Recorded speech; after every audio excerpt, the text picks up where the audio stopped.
Okay. All right. Thank you for joining us. We're going to be having the workshop for fencing here at the Planning Commission. And due to being a workshop, we won't be doing a roll call. And so we're just going to jump right into the workshop. So I'm going to open up the discussion of workshop. And with us, Cassie has provided a draft document showing the historic area instructions for the Historic District from the Historic Commission, and then giving us a rendition, I guess, of an idea of what it looked like for an ordinance. Okay? And I'm going to let Cassie, can you tell us what you got here? Yes, so I put this together based off of the conclusion of last time that requested I pull together what I think would be good to be included based on the non-historic neighborhood guidelines from HDC, as well as the Rogers ordinance we looked at before. I went over all of this with Paul, and the mayors looked at it too. So some things that were in, the original Rogers code and in the original HDC thing may have been changed or removed based on applicability. And I just kept in the things that I thought, would be good in our own code if we draft one. You're welcome to call any of it to be removed or changed in whatever way you think is appropriate. And I think I also supplied a document with the few current codes we have on fencing. And of course, I included the HDC guidelines again, so. Okay, all right. All right, so open for the discussion. Anybody want to start? All right, so first off, I want to, under the Roger, what's interesting is I do have experience with this one because it's behind my house. I have a communication hub that's behind my house that's inside the city limits. And it's interesting because the building that has a fence around it, it's the Cox retransmission station, and there's a big tower that's in the middle of it on Tower Road. But it actually meets this exactly as Rogers stipulates it here. So I thought that was kind of interesting because I went and looked and measured it, and sure enough, it is within the spec. So some of these values that they might be by default, Rogers values may be what we already are kind of doing by default without enforcement. So I just wanted to pass that to you guys and, as you look that over. I have a question. Sure, go ahead. So, and maybe I just haven't gotten far enough on this or not, but when I'm looking at this first page, it says from HDC non-historic neighborhoods fence guidelines. You've got in here where you say what the maximum is, but you don't say what the minimum is. Right. So is there a minimum in code? There's nothing in code. There's no minimum for the HDC guidelines of how short your fence can be. Okay, I think we should establish that. Yeah. So is that like a trip hazard, or what are we looking at? The what? Like a trip hazard? Would that become Well, I'm just saying that, chain link, it says it can't be any taller than 6 foot. The wood board fences can't be any taller than 8 foot.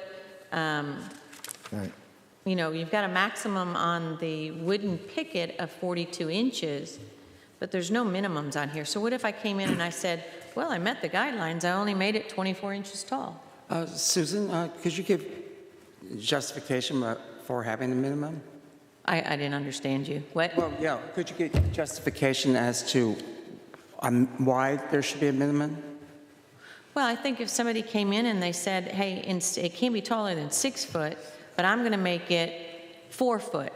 And, normally what happens is normally what would happen is if you're going to put a fence up, at least from the HOAs that I've lived in, there was a minimum. There's at least a minimum. Yes, it matters if there's a maximum, but there should at least be a minimum. And I know from building a fence at one of our properties, there was a minimum. So I'm just asking the question, does it warrant us putting a minimum in so that there isn't any question? Well, I guess the question that should be asked is, why would you need a minimum? Because the fence could be just purely decorative as opposed to keeping people out or keeping something in. One example. Just asking the question, so that's why I'm, An example might be if you just went down and get some cheap little 12-inch picket fence. Oh, you mean those like lawn borders that are like a foot high? Well, yeah, you get those little sections of I see that. in my fence and you head. just stick them around. I mean, we're really taking it to an extreme at that point, but I think we're talking about permanent fencing. But that's an example of what the minimum might be. I mean, I guess if it isn't there, then do we save the next planning commission the headache of having to deal with somebody who puts a 2-foot or 3-foot fence up? So anyway, like I said, I've lived in different neighborhoods before, and there's typically a minimum and a maximum. So that's my question. It would be up to this commission to vote it in or change it, but that's my question. So in your experience, what were the minimums at this HOA that you were talking about? Is it like this tabletop high or 24 inches, 36 inches, 40 inches? I mean, I don't have an exact number for you because I don't have the HOA info. I haven't lived there for probably 12 years. I just remember that there was a minimum. So, again, it's a question. If this table decides as a whole or majority that we think we should put a minimum in, then that's just my question. So could you suggest a number for a minimum? I mean, I would say probably at least, I would think at least 36 inches. 36. I would Okay. say. Sure. No, that So- makes sense, yeah. So like the height of this table? Yep.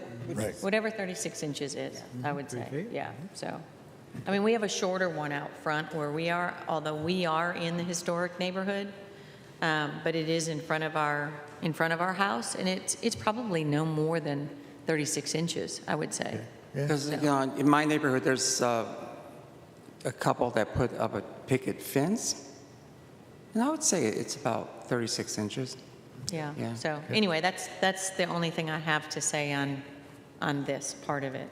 And that was a good catch. I like that, because I think Yeah. that makes sense. I mean, Fair point. you don't want to create a trip hazard, I mean, that's what I was thinking about. I mean, if the neighbor's fence is so short that you keep falling over it and you finally break your leg or something, it's, that would be interesting. So at least it'd be visible. You'd have it at a visible height, 36 inches of visible height. Exactly, because public safety always comes first. And Right, absolutely. the small, Safety. like 12-foot Right, something. border things are. Right, something that would incur that. But yeah, so that would be good. That's a good catch. So let me ask you this. So as a commission, I think we know where Mike stood, right? He was very clear on where he stood on this whole business of a fence ordinance. So as a commission, we're generally in favor, that we think this is a good idea? I mean, I think, let's start with some basics, right? I mean, I know I generally would be, but I mean, are we generally in favor of tightening up the fence ordinance? Let's start with that. And I reiterate to just try to keep it as simple as possible initially. Right, and I agree. Because there already is the historic district Right, fence Right. overlay, right? That's already there. So we're talking about non-historic district, residential, That's right. and commercial.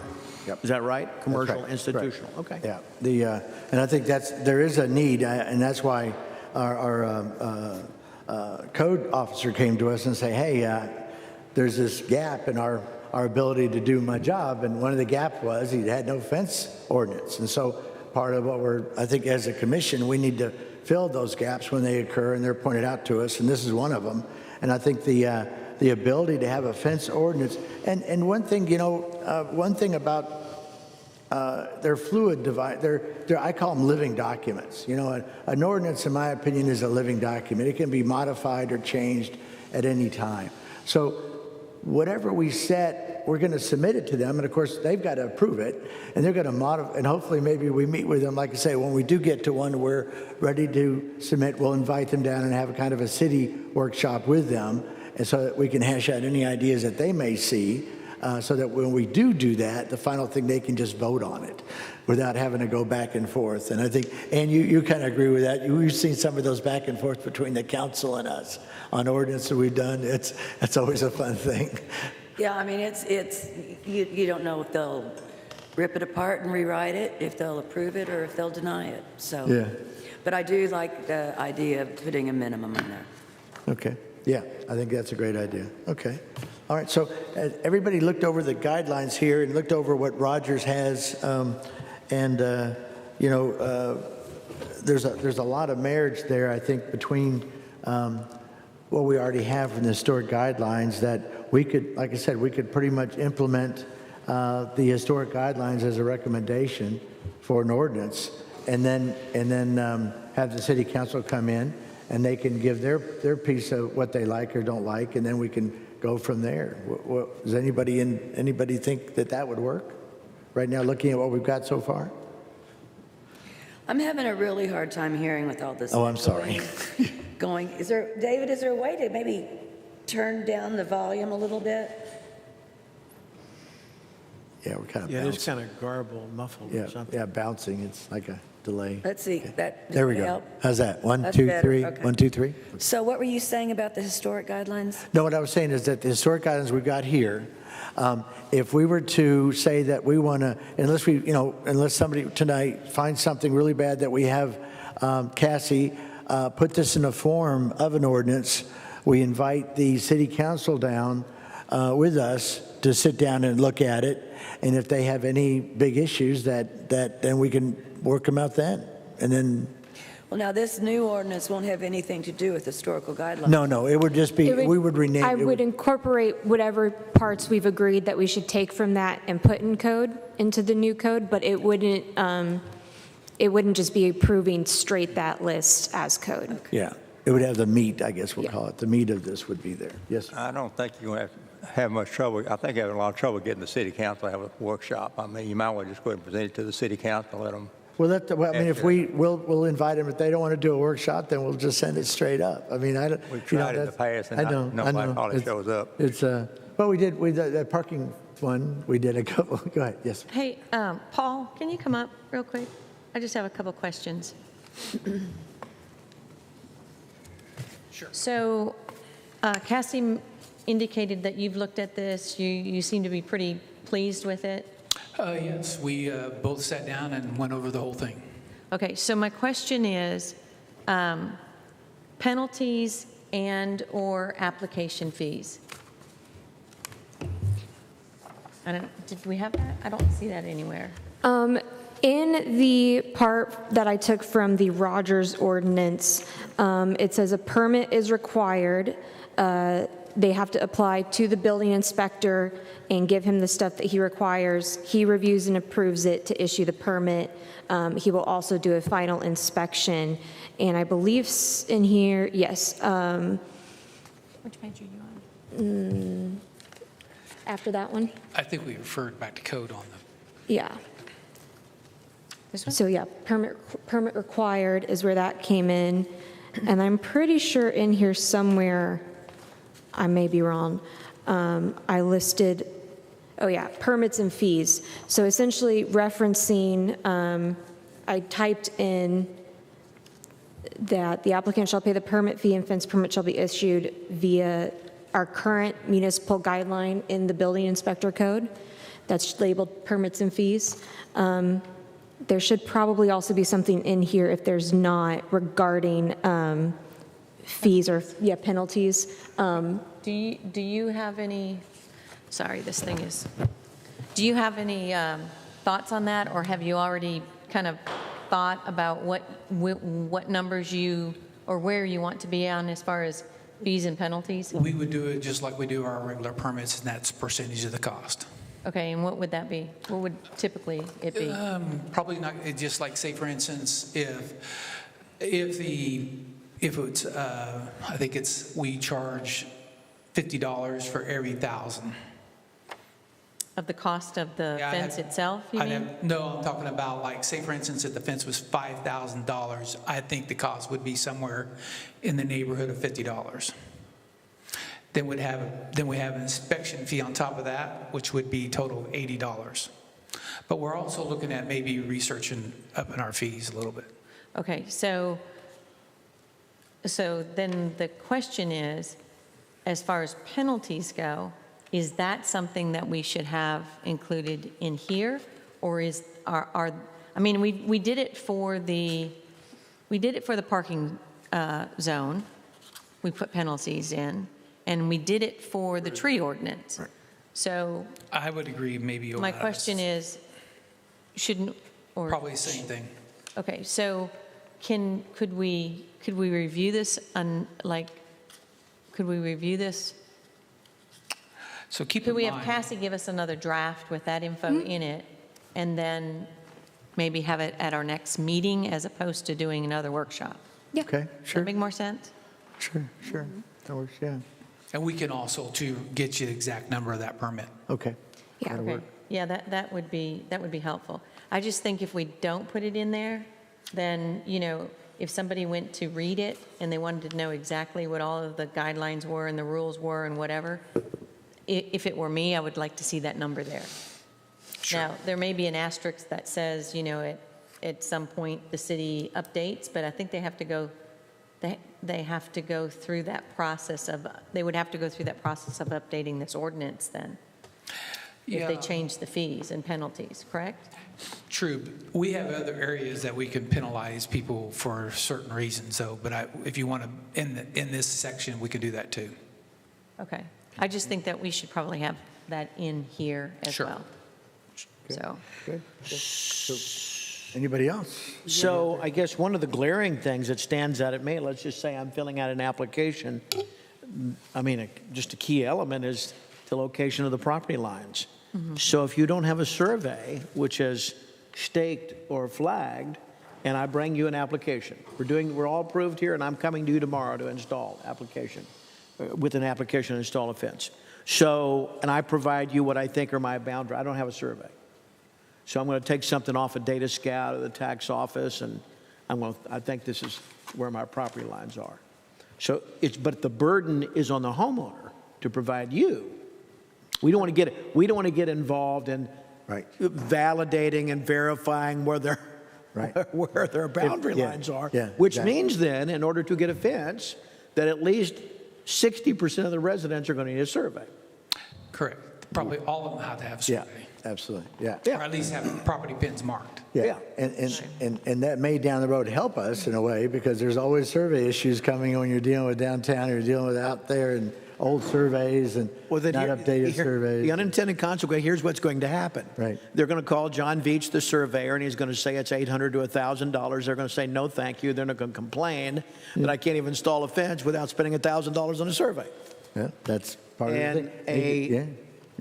I guess a key, I mean, the location of, I guess, reasonable property bounds by some public means, but I think equally as important, and you tell us, would be to call, what is the service? It's 811? Who do you call to mark out the lines? You mean the dig one? When you want to dig Yeah, a 211 utility? or?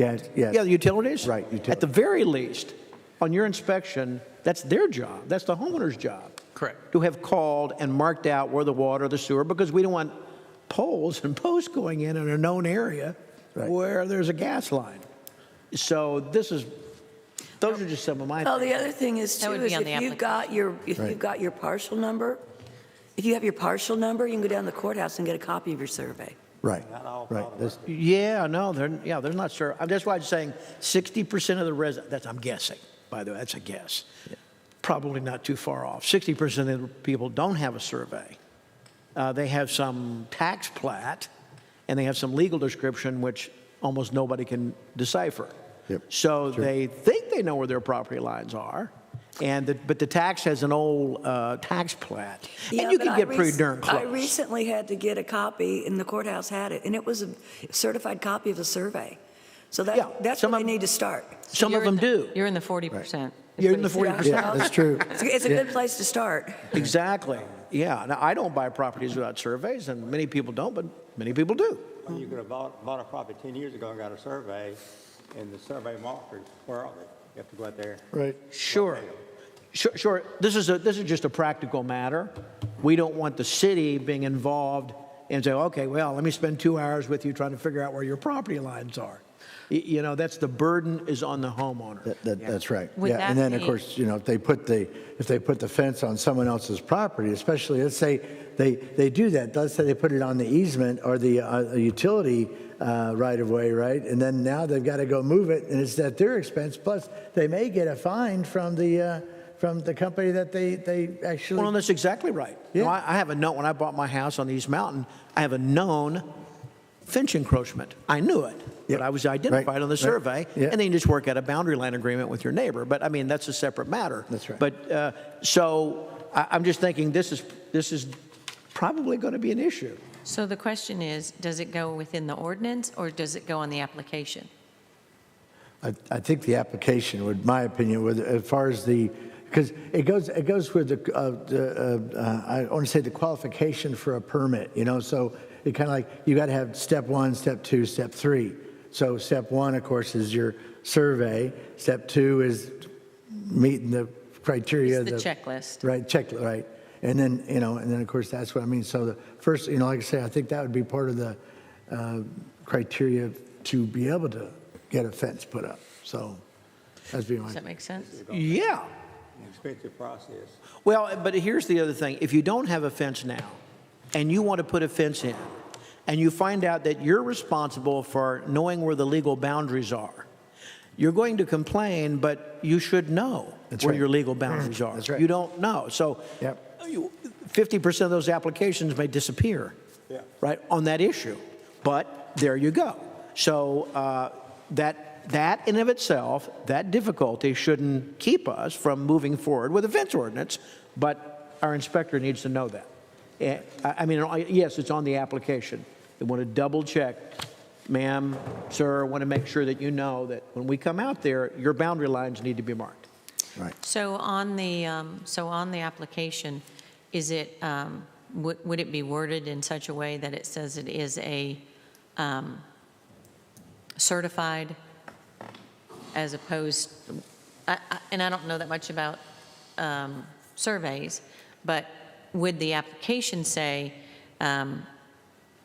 you know, the check item is, you know, you have to provide a survey of the property, but then in parentheses, it says it has to be certified.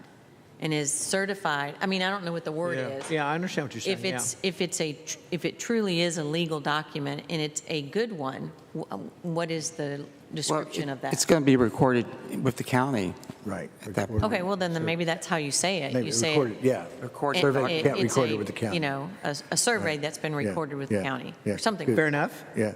Okay, I get that. Because I know in my days at the Park Commission, I'd have people show up with that map that's hanging on the wall at I think the mayor's office. It's dated 1889 or something, and it'd say, "Oh, here's the survey right here." I go, "No, that's a map." And so, but yeah, there are people that still to this day say that that's their property line, and I go, "No, that's a map." So then the next question is, if we're putting together a draft ordinance, are we also developing the application? Here, if I might jump in, I think for that discussion, you need to decide if you want fence applications to be approved by this body or if you want them to be approved by the building department. The way it's currently written, I have them being approved by the building department, in which case I would trust them to make the application, say whether it be they use their normal permit application and, you know, let people know here's the supplementary documents to require with it, or they make a specific fence application. I would leave that up to them if it's going through their department. However, if it's coming here, then I think this body could make an application that they feel is best suited. I only say that because I know that we have done applications before. I mean, certainly for CUPs and tourist lodgings and things like that. I mean, I completely understand what you're saying as far as this one goes.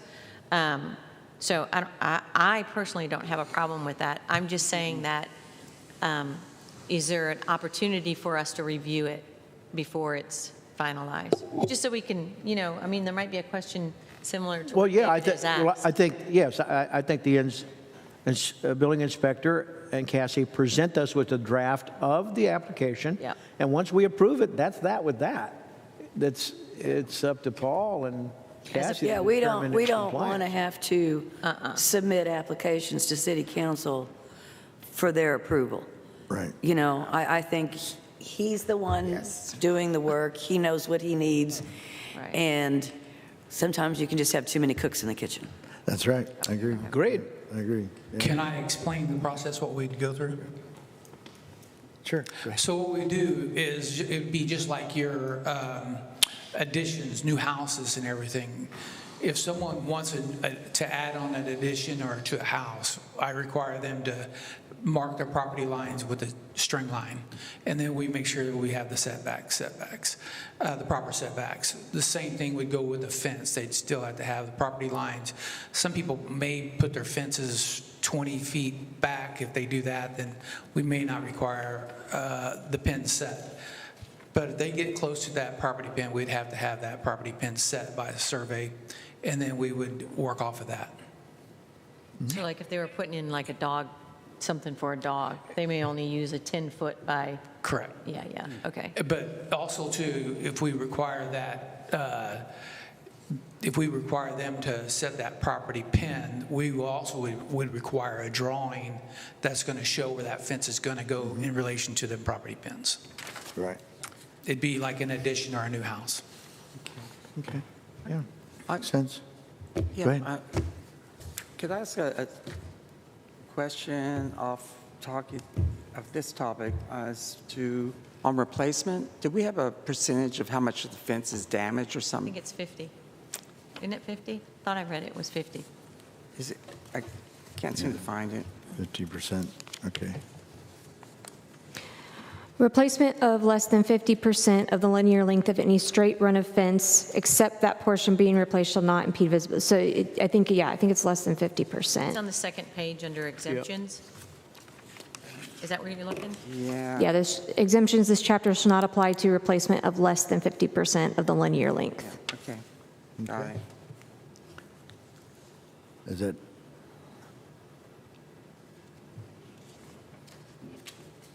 Okay. And yeah, and I also had another question about sightline.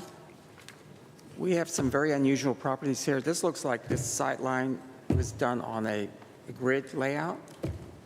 How do we handle it with our curbing properties? Are you talking about like a fence? Or are you talking about visibility? Yeah, So there's that sentence in here that says that it won't impede visibility at the site triangle of any street intersection, driveway, or alley. So, if you're up here on the top of the hill or the bottom of the hill and you've got an 8-foot fence, how does that? I think what you're talking about, were you talking about where we come to an intersection? Is that what you're talking about, Scott? Or do you mean just yeah. pulling out of a driveway somewhere? Or okay, I was just concerned about these numbers 25. That's just for an which example. page are you on? So the page that has the site triangle under fence location, the next page has a diagram of it. Yeah. So that 25 feet is just for an example? Or is that? It would be part of that regulation. What it is so whenever you're going up to an intersection, you cannot have a 6-foot tall fence all the way up on your property line. Your fence has to step back or has to be see-through, be able to see through that fence. Okay. As an example, up on like Spring Street, even though that's historic, and this is for the non-historic, what about those big sweeping curves that the road wraps around? How would the sight line be handled there? So keep in mind, I think that, Cassie, if I'm wrong, let me know. But I think that you're probably talking about front yards, and we're looking at a lot of this. I think what you're asking is front yards. I think the front yards, what was the height on that, Cassie? 4 feet. Yeah.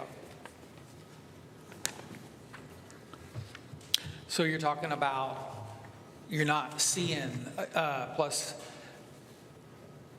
don't they have to be see-through on the front yard too, Cassie?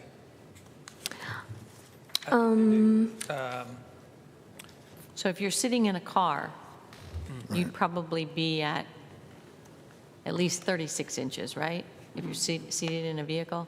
Well, maybe not that high. Is that what I you're? mean, we have shrubs that obstruct when you I go know. up to stop signs and you're trying to see left or right.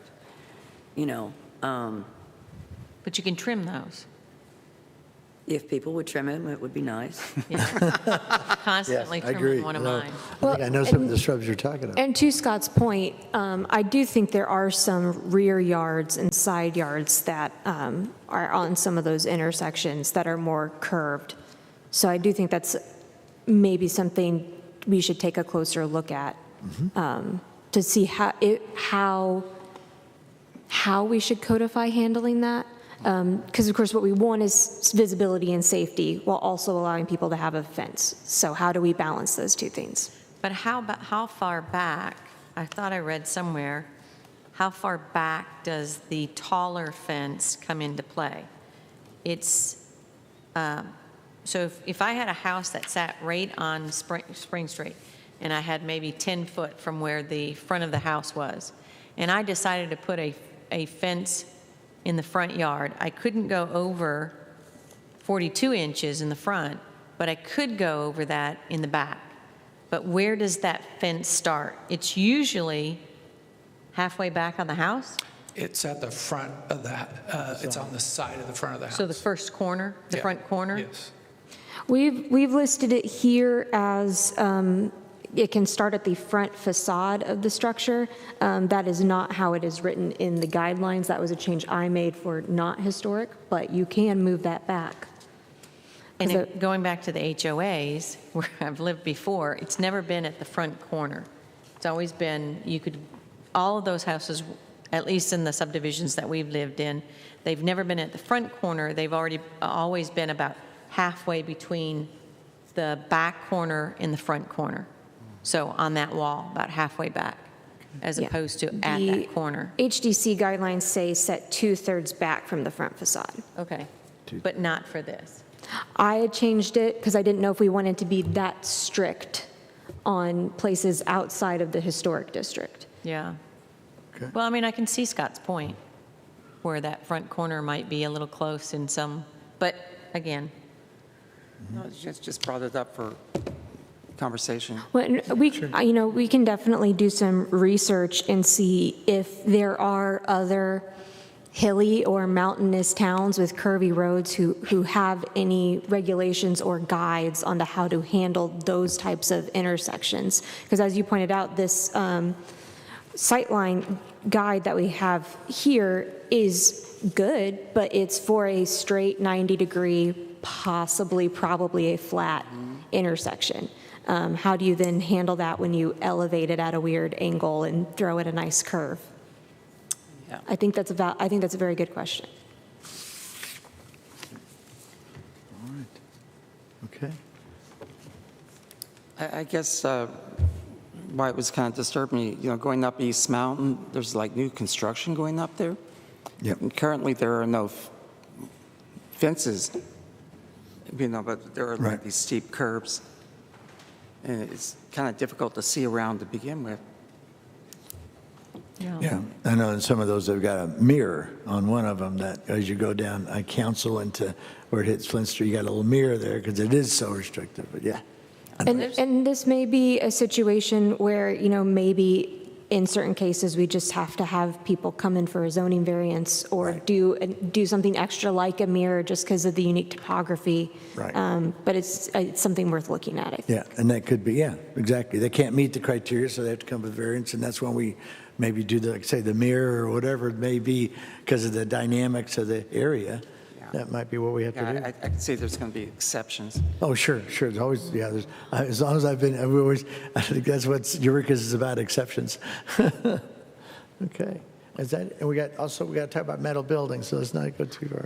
I think that's on the agenda for the commission business Okay, for good. later. Okay, so. good. I want to make sure we don't miss that one. Anything else? Paul? So you was asking too about the fences up front. Keep in mind that the setbacks will also regulate where they put the fences up front, so they're not going to be putting them right up on the street. Right. And Susan, to answer your question earlier about the price, so our fences we have down that say they're $5 for every $1,000. So, and then we add a $60 for inspections. 60? Yeah. Okay. one thing that's just a little bit nuanced, but I think that if we're going to do this, we should incorporate reference to common materials. And common materials, I know we've tackled it in the new wood-like composite, I get that. Right. But common materials for fencing also include metal and aluminum channel. In fact, there's a very nice aluminum channel, black fence that was installed down the street on a house on East Mountain. It's nice, it's very tasteful. I think it's about 42 inches tall. But if we're going to do the ordinance, we need to speak to some of those materials, right? I agree, yeah. It's similar to the way we say wood-like composite. And the other thing, though, that is even more nuanced that we need to talk about is the reverse of that is vinyl. And vinyl is much cheaper, and it's very, very common. You can put that up a lot quicker and easier than these composite. And it's PVC vinyl and PVC and vinyl. And I don't know. They could get tacky in a hurry because they don't handle the heat very Yeah, well. well, and so I've if got we're going to say we don't like other kinds of fencing, I think we need to be a little bit specific. Yeah, and again, and if they can do it for an exemption hearing, they can come in and tell us if they Well, can- no, what I'm saying, yeah. well, we've already talked about some.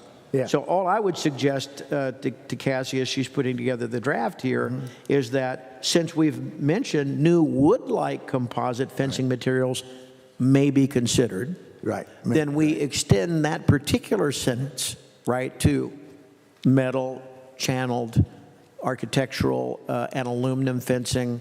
And then I think the commission should consider not allowing vinyl PVC. Yeah, That's yeah. just No, that's my comment. I kind of agree. I've got some on my street that are, I mean, it's amazing. They just shatter. I mean, that's the word I use. They Well, they shatter and start they're just sagging, debris bending. and it just it's I don't know. If you're going to do this, Yeah. there's a reason why we're doing this, That's right. No, exactly So, right. No, yeah. exactly right.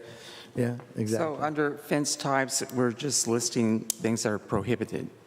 Right. We're Yeah. not listing what they can go for. Just suggesting, that's all. And granted, in a actual ordinance, I would hopefully put all of this, or whoever would put it together, would put this more, those things in the same place. I was keeping them grouped by where I drew them from. So the second page with the HDC guidelines sort of has the list of types that are allowed. It also has some types that aren't. But then fence types on the penultimate page has types that are not allowed. Okay. Yeah, because I think Rogers might be more. Can't do razor Okay. wire?